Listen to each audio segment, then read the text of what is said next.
Alright, so today is Martin Luther King Jr. Day. I have memorized and will be reciting his most famous speech called I Have a Dream. Alright.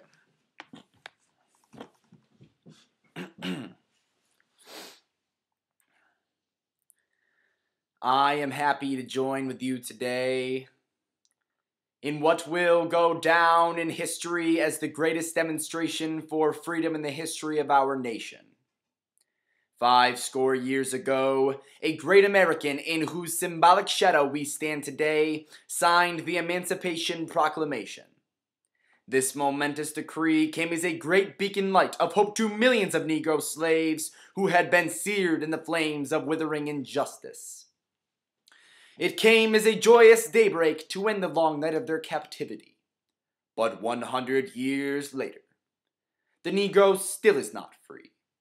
100 years later, the life of the Negro is still sadly crippled by the manacles of segregation and the chains of discrimination. 100 years later, the Negro lives on a lonely islet of poverty in the midst of a vast ocean of material prosperity.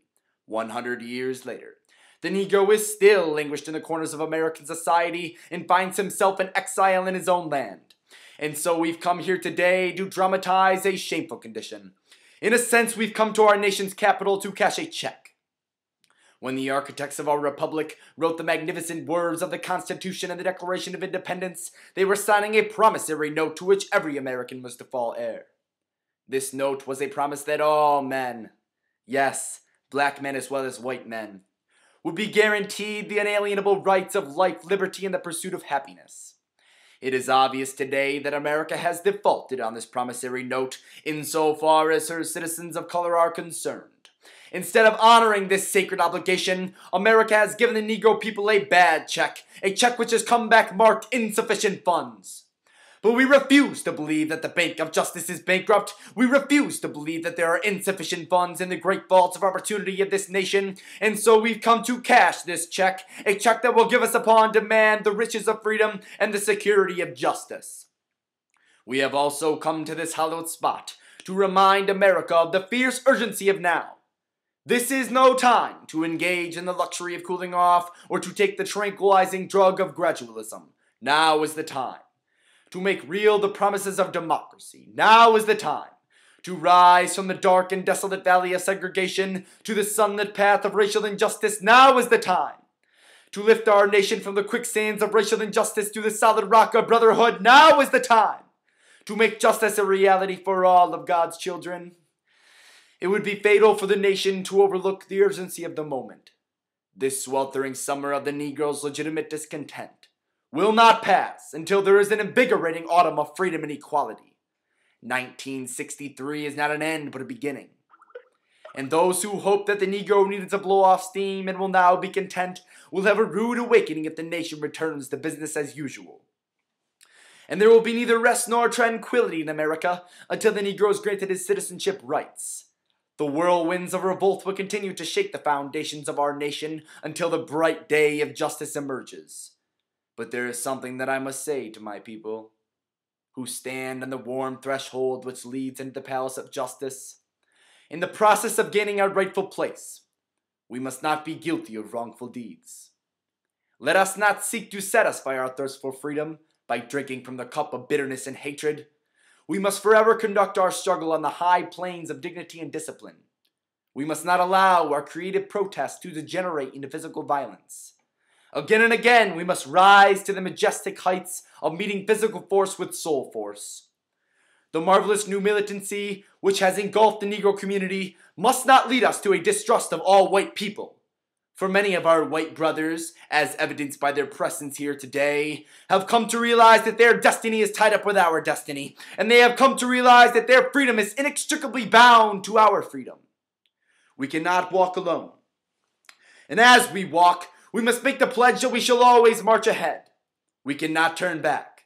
There are those who are asking the devotees of civil rights, when will you be satisfied?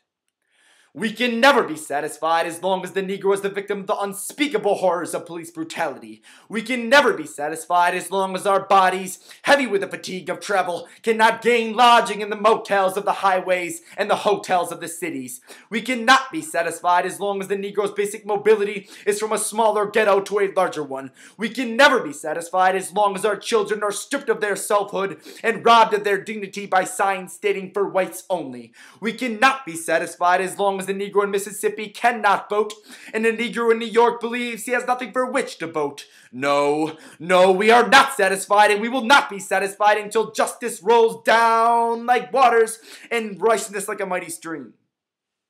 I am not unmindful that some of you have come here out of great trials and tribulations. Some of you have come fresh from narrow jail cells, and some of you have come from areas where your quest for freedom left you battered by the storms of persecution and staggered by the winds of police brutality. You have been the veterans of creative suffering. Continue to work with the faith that unearned suffering is redemptive. Go back to Mississippi, go back to Alabama, go back to South Carolina, go back to Georgia, go back to Louisiana, go back to the slums and ghettos of our northern cities, knowing that somehow this situation can and will be changed. Let us not wallow in the valley of despair. I say to you today, my friends. And so even though we face the difficulties of today and tomorrow, I still have a dream. It is a dream deeply rooted in the American dream. I have a dream that one day this nation will rise up and live out the true meaning of its creed.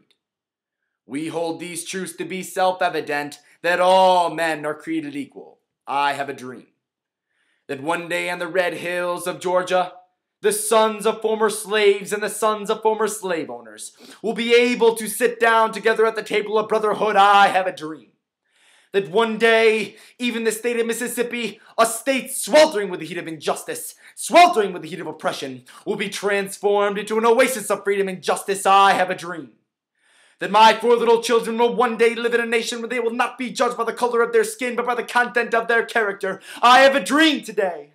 I have a dream that one day, down in Alabama, with its vicious racists, with its governor having his lips dripping with the words of interposition and nullification, one day right there in Alabama, little black boys and black girls will be able to join hands with little white boys and white girls as sisters and brothers. I have a dream today.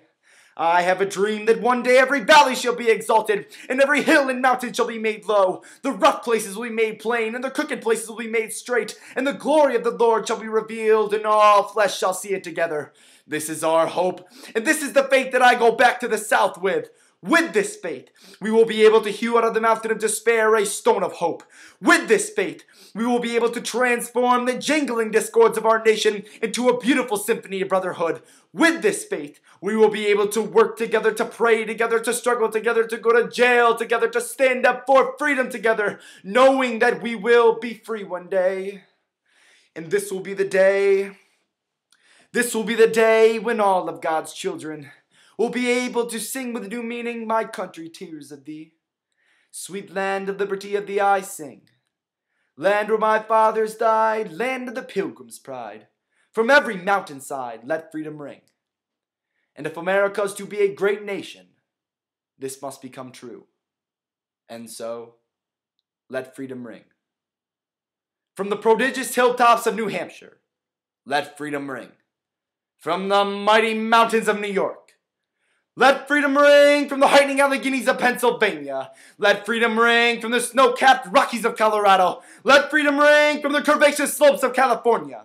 But not only that, let freedom ring from Stone Mountain of Georgia. Let freedom ring from Lookout Mountain of Tennessee. Let freedom ring from every hill and molehill in Mississippi. From every mountainside, let freedom ring. And when this happens, when we allow freedom ring, when we let it ring from every village and every hamlet, from every state and every city, we will be able to speed up that day when all of God's children, black men and white men, Jews and Gentiles, Protestants and Catholics, will be able to join hands in singing the words of the old Negro spiritual.